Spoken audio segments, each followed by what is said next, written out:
India పర్యటనలో ఉన్న Facebook CEO mark Zuckerberg ఢిల్లీలో IIM విద్యార్థులను ఉద్దేశించి మాట్లాడుతున్నారు. ఇప్పుడు లైవ్ చూద్దాం. Questions when they registered to join the town hall, and we will take some of those questions from there. And then there are some questions which we will take from the live audience. So I know nobody is shy, so please put up your hand and I'll come to you. So we have our first questioner here, Ankit. Hi, Mark. Hey. Myself, Alki Jain, and I'm a chartered accountant by profession. So my question is very simple. And why are you showing so much interest in India? Answer honestly.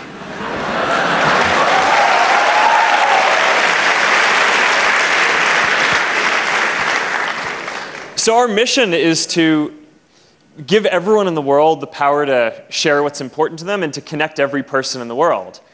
And India is the world's largest democracy. It's one of the biggest countries where if you really have a mission of connecting every person in the world, you can't do that without helping to connect everyone in India. So we think about this in two ways. First, there are already more than 130 million people in India who use Facebook. It is one of the largest communities that we have across the world, and we take our responsibility to serve the people in India who are already using Facebook and WhatsApp, which is also in our family of products. We take that very seriously. So having the ability to hear and talk to people and hear what they need from us and what we're doing well or what we're doing that we can improve and need to do better, that's a huge thing that we need to do for our community. The second part is that there are 1 billion people in India who do not have access to the internet yet. And if what you care about is connecting everyone in the world, then you can't do that if there are so many people who don't even have access to basic connectivity. Now, everyone here probably has access to the internet in some capacity, and when you've had it for a while, you start to take it for granted. You think about it as maybe it's something that I can use to get access to entertainment or some basic communication tools. But it's easy to forget that if you haven't had access to the internet, it's really a tool that provides some vital infrastructure for your life, right? I mean, it can provide educational information for people who don't have access to good schools. It can provide health information on how to take care of your child or avoid diseases for people who don't have access to good doctors or health infrastructure. It can provide access to job listings for people who live in poorer villages where the economy isn't very strong. So the research has shown on this that for every 10 people who get access to the internet, about one person gets a new job, a job is created, and about one person gets lifted out of poverty. So there's just a tremendous opportunity in India, right? If there are 1 billion people who are not connected, then this is one of the biggest opportunities, I think, to help develop the economy here and to help alleviate poverty and really lift up a lot of folks. And it's easy to talk about this as something that will be important for India, but I actually think that connecting people in India is one of the most important things that we can do for the whole world, right? Because it's not just improving the lives of people here that getting access to the internet will have. It's also that there are all these ideas that entrepreneurs and students have here that the rest of the world doesn't have access to today because those people don't have the ability to share what they know, right, in their experience. All the things that entrepreneurs and students could produce if they had access to these tools, everyone around the world, not just in India, but every other person in the world is currently robbed of that opportunity because folks don't have the opportunity that they need here to create the companies or opportunities that they want. So that's why I care about it. We have a large community of people here. It's the second biggest community that we have in the world, and we care deeply about serving that well and giving everyone the best tools that we can to help people share everything that they want. And we really want to get the next 1 billion people online. And if we can play a role in either of those things, then that's something that I personally care a lot about. And that's why I'm so excited to be here. Our next question is from you, Ankita. Hi, Mark. Welcome to India. Hey, thank you. Yeah, I am Ankita, and I am with the Railways, and I am also a sports person. So I need to ask you that although we are 130 million users here, how do you wish to connect with those who are not on FB or who don't even have any access to internet? Yes. Yeah, this is the key question, right? So if I just talked a bit about why I thought connecting everyone to the internet was important, I think what you're asking about is kind of how you do this, right? How do you get a billion people onto the internet and to improve their lives in that way? And the first thing that I'd say is just we can look at the efforts that we've had with Internet.org and our other programs around the world and here in India. Internet.org is we've had this program to spread internet connectivity. It is live in more than 24 countries, and growing around the world. And here's a new stat that we haven't shared before, is there are 15 million people around the world who have access to the internet now because of the efforts that we're taking with Internet.org, who wouldn't have had it otherwise. And if you believe these stats that we've seen, that show that for every 10 people who get access to the internet, there's a new job is created and a person is lifted out of poverty, then connecting 15 million people to the internet around the world is that's a pretty good impact. So I've seen some cynical reporting saying that the program isn't doing as well as we want. I don't know. If you don't think that's good, I want to know what you think is good. But we're off to a good start around the world. What we found is here in India, almost 1 million people now have access to the internet because of these efforts who didn't before. What we find is that in the places that have access to these free basic services, the rate of people getting on the internet doubles.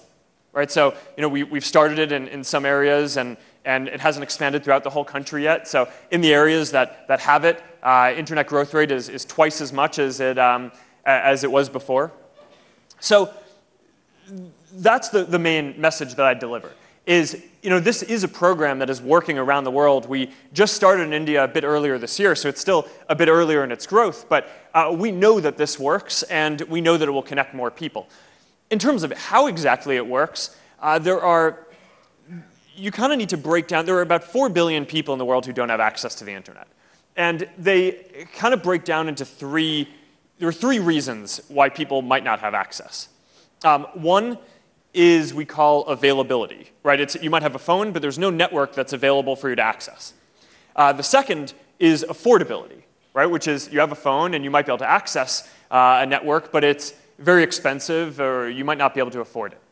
And the third issue, which is actually the biggest, interestingly, is awareness.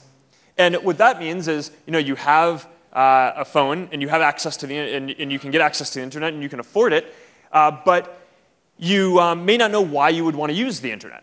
And if you grew up and you never had access to a computer and you never used the internet, and someone asked you if you wanted to buy a data plan, it's not a surprise that a lot of people's question is, well, what do I get with the data plan, right? Why would I want to spend some of the money that I have on getting a data plan? So we're doing things on all 3 of these to basically break down all of these barriers. On availability, there are a lot of places in the world where there just aren't good networks. It's too expensive to have the traditional internet infrastructure spread all the way out to a lot of these very rural areas. So we're investing in new ways to deliver connectivity. Solar-powered planes that can fly up in the air and beam down connectivity. We just announced a project to put a satellite up in space that can beam down connectivity. So those are new ways to deliver connectivity. The second, for affordability, we're very focused on just making it so that our apps and others use less data. Right? So if you go back about a couple of years, the Facebook app now uses, I think it's about 1/10 of the amount of data as it used to. So that means that not only does it cost you 1/10 as much because you don't have to pay for that data, but it's also faster and more reliable because there's less to transfer over the wire. So that's a big deal. And then the third issue of awareness, what we've done is we've tried to introduce this program, Free Basics. And what that does is it makes it so that people can have access to some, not the richest kind of media, not streaming videos or big app downloads, the stuff that kind of consumes a lot of bandwidth, but the basic utilities. So stuff like education information or health information or job listings or Wikipedia or basic communication tools or basic news. And what we found is that ends up being very useful. People use those things, they get on the internet, and then within about a month, about half of the people who have tried out free basics now realize why the internet is so great and why they want to use it, and then they become full paying customers of the full internet. So the goal of free basics is not just to provide free basic services to everyone, but it's also to give people this on-ramp so that way they can start experiencing that and then eventually and relatively quickly start paying for the overall internet. So that's the game plan. We're going to work on all three: availability, affordability, and awareness. It's already working around the world. 15 million people now have access to the internet who wouldn't have otherwise. And we're still early, so it's growing, and we expect a lot more to come soon.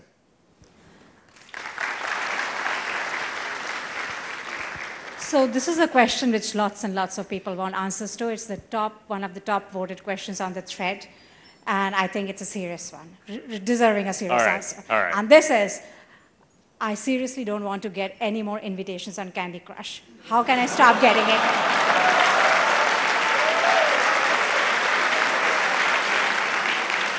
There you go. All right. See, so this is where these town hall Q&As are really useful.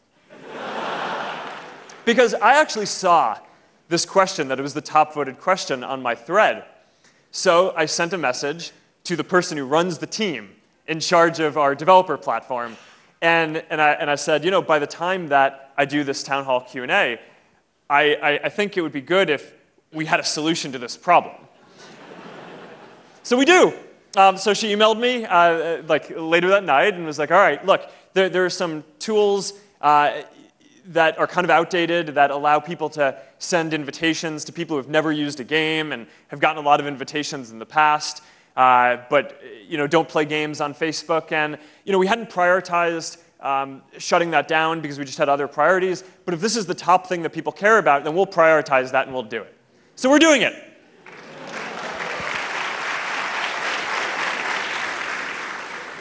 Okay, audience question. Who wants to ask a question? Okay, I'll come there in a bit. What's your name? My name is Shashwat. Yeah. Hi, Mark. I am Shashwat, and I lead the technology team at holidify.com.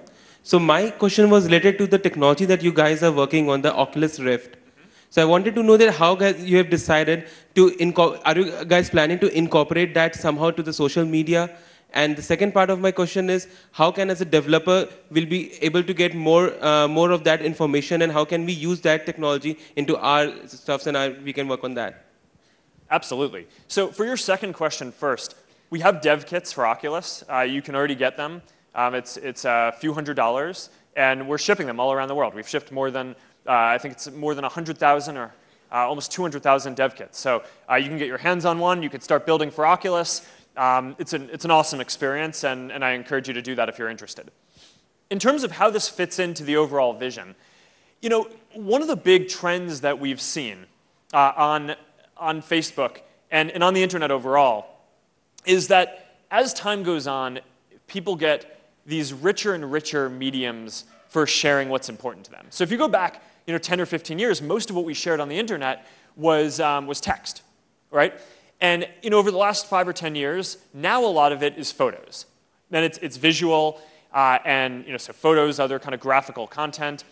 Over the next period of time, we're really, I think, entering this golden age of internet video, where the primary way that we're going to both share our experience and consume other people's kind of experience and ideas online is going to be through video. So you've seen this progression from text to photos that were graphic but static to videos that are now kind of animated and richer.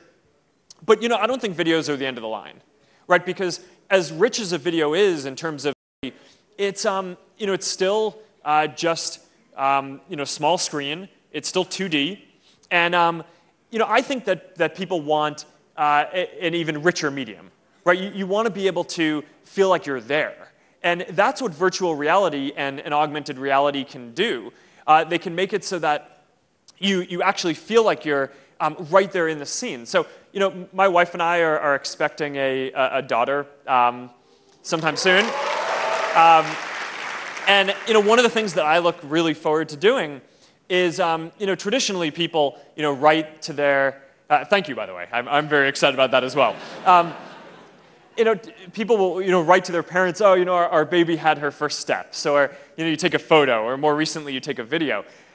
I want my family to be able to be there, right? So to take a video or capture that experience of her taking her first steps, and then to be able to share that experience and make it so that my parents, my friends who weren't maybe able to be there in person, can feel like they're there and experiencing that and seeing her do that and take those steps. And that, I think, is going to be really magical. So in terms of how this fits into the overall vision of social media, just as time goes on, the trend is towards richer and richer communication. And I think at some point in the future, it's going to take maybe 5 or 10 years to really develop before this is a very big thing that a lot of people are doing. I think that this is going to be something where you can capture these scenes and you can share them in your feed or on WhatsApp, just like you share a photo or text today, and you'll be able to pass around these things which are going to be very close to real life experiences that we have. And I think that's going to be pretty amazing. I'm really excited about that. So we have the first student question here. Rachit, what's your question? Hey, Mark.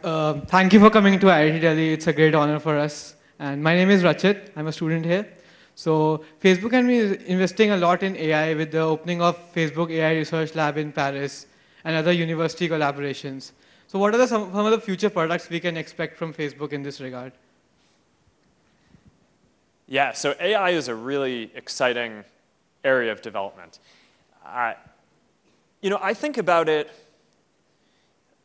we have this goal that in 5 to 10 years, we want to be able to build computer systems which can be better at the main human senses than people are, right? So can see better, right? Can kind of recognize people or things in the world, can kind of track as we travel through the world, can hear better, can translate language better, can understand language, right? All these things which are kind of basic human senses. Now, it's important to differentiate that. That does not mean that we're going to have computers that are smarter than people anytime soon. For a long time, we've been able to build computers that can do specific tasks better than people, but I still think we're very, very far off from having computers which are generally more intelligent in any way. So this is one step on kind of the path to delivering great services. And the type of stuff that we're going to see is it's less that it's going to be completely new products, and it's more going to be that there's this increasing intelligence through a lot of the different things that we do. So let me give you 2 examples. So one is, this is something that we actually just launched in the last week or 2, is we take accessibility features on Facebook very seriously, right? So for people who are blind or can't see the service, we want to make sure that they can experience the moments that their friends are sharing with them. So one of the things that we can do now is if you're blind and you can't see a photo, we can have our AI look at the photo and figure out what's in it, and then read an explanation of what is in the photo to you. So here's the person who's in the photo, they're riding a bike, here's the scene, here's what's going on. It's not 100%, it'll improve and it'll keep on getting better in the future, but I think that that's a really cool thing that you can do when you have computers that can see the world in the way that people do. And that's the type of thing that I'm really excited about. A second example. So I talked about Safety Check earlier, connected to the earthquake here. And right now, the best way for people to know that their friends and loved ones are safe are to either have yourself mark yourself as safe, or for you to mark your friend as safe, and then for us to distribute that out to the people who are going to care, right? So your friends and family. In the future, I think that it's going to be possible, with satellites and things like that, to be able to identify who is in an area and know immediately who is safe, who needs help. Today, a lot of what we do is, for people who are going in for relief efforts, they look at maps and they see where the areas that are affected are. But I mean, is that the kind of thing that a computer could do better than a person in the future? Probably, right? And that'll save people's lives. And that's the type of stuff that I think making it so that computers can see better and can hear better are just going to unlock all this value for the world and are going to save lives, are going to make a lot of content more accessible, and just improve a lot of the things that we do already to a large degree. So that's what I'm really excited about there. We have a question here from you, Mohit. Hi, Mark. Welcome to India. Thanks. My name is Mohit. I'm from Delhi. I'm working as a software testing engineer. My question is how Facebook help those people who are living in India below poverty line, and role of Facebook in uneducated people. Wait, sorry, I didn't catch the last part. How can you help illiterate people who are sort of grappling with education, formal education challenges? Yeah. So this is a really interesting area. Facebook, our mission is giving people the power to share and making the world more open and connected. But I also spend some time thinking about what the impact is that I can have outside of Facebook as well. And I've focused a lot of my time on learning about the education system, both in the US and increasingly worldwide as well. And we've done a few big projects, starting off in a city called Newark, New Jersey. And we started that about 5 years ago. And one of the things that I'm proud of is that already in just the few years since we got started, the graduation rate in that city has increased, I think it's from 56% to now 69%. So there's still a lot of room for improvement, but I mean 13%, yeah, no, I mean I'm really excited about that too. 13% in just a few years of work, where that means that whatever improvements were made in the schools, all the students who are going through that haven't really even gone through the whole system with those improvements, already up 13%. I mean, that's a big deal. So that was kind of the first set of things that we did. And then after that, we took on other initiatives, including working in our home in the Bay Area in California to take what we learned from that experience in Newark and double down on the things that worked well, creating new school models, funding the parts that worked really well in the public schools there.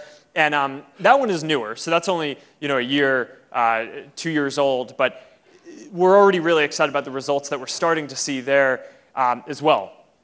Internationally, we have a few investments in creating new types of schools throughout Africa and hoping to spread that to India sometime soon as well. But I mean, there are a lot of people in the world who don't have access to good educational tools, and this is one area where I think not only being able to spread access to good schools, but this is an area where connectivity and access to the internet is really going to be able to help out a lot as well. Because for all the people who don't have access to a good school, being able to have some basic access to educational resources online is going to make a really big deal in people's lives. So that's a pretty big focus for me. The other area that I'm increasingly interested in is really health and science. Right? I mean, one of the things that strikes me is we have all this amazing technology, and the world is getting better and better at such a fast rate. And we've only really, as a civilization, been really focused on curing the diseases that face us for probably about 100 years, maybe a little bit less even. And one thing that I think is a little bit crazy, you look around the world, I mean, in the US, there's the stat that the US government spends about 50 times as much money trying to treat people who are sick as it spends trying to cure the diseases in the first place, that people don't get sick. And I think that that's pretty similar if you look at the exact stats around the world. I don't know exactly what the stats here are in India, but I think that there's a really big opportunity to change that, right? And for our generation of folks to say, hey, the world is getting better at a very fast rate. And instead of just looking at the status quo around this, we should be shifting more of our resources towards longer-term investments that can actually try to cure all these diseases, right? So that way, I don't know if they'll all be cured in our generation or maybe not even in our kids, but I do think we can make a big dent, and maybe in our kids' lives or their kids' lives, we can create a world where people don't have to suffer from the kind of diseases that there are today. So those are some pretty big things that I think we should be trying to take on as a generation around the world. And if we can make a big impact, then that'll be really, really a big deal.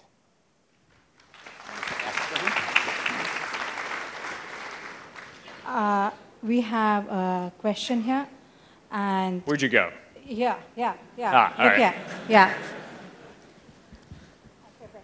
Hi, Mark. This is funny. All right. It is. My question seems to be funny also. So my question for you is, if Mark is gifted some supernatural powers from some aliens, what powers would Mark wish for, and how would he use for the betterment of world?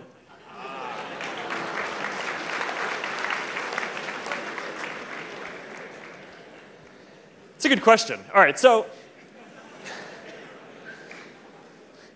one of the great things about technology is you actually can build superpowers for people in the world. And that's some of the stuff that I think is really exciting. So when I think about what we're doing with Oculus, for example, I think that what we're really enabling is people to teleport, right? You're going to be able to put on a headset and go anywhere you want in the world. You'll be able to go to places that are impossible to go to in the world. I mean, one of my favorite recent demos from Oculus is, you put on the headset, and you're in this room with someone else who has the headset on somewhere else that can be in a completely different place, and there's this table in front of you. Of course, it's virtual, and there's a ping pong paddle on it, and you can pick up the ping pong paddle, and you can start playing ping pong with the other person. And it just feels pretty awesome. It's like, all right, well, I might be in a completely different location from them, but we can kind of teleport and come together and have that experience. But that's only the beginning, because then where it really starts to get awesome is you can then, in that experience, you can dial up and down gravity. So you can simulate, you can turn off gravity, and you can simulate what it would be like to play ping pong with a friend in space or underwater. Or you can make it, anti-gravity. So that way, the ball floats away and you have to hit it down in order to make it so that it doesn't go away. So, I mean, that's pretty crazy, right? And in the future, I think, not too far out, we're going to have the ability to just put on a basic headset and instantaneously go anywhere in the world that you want. And that is going to be pretty good.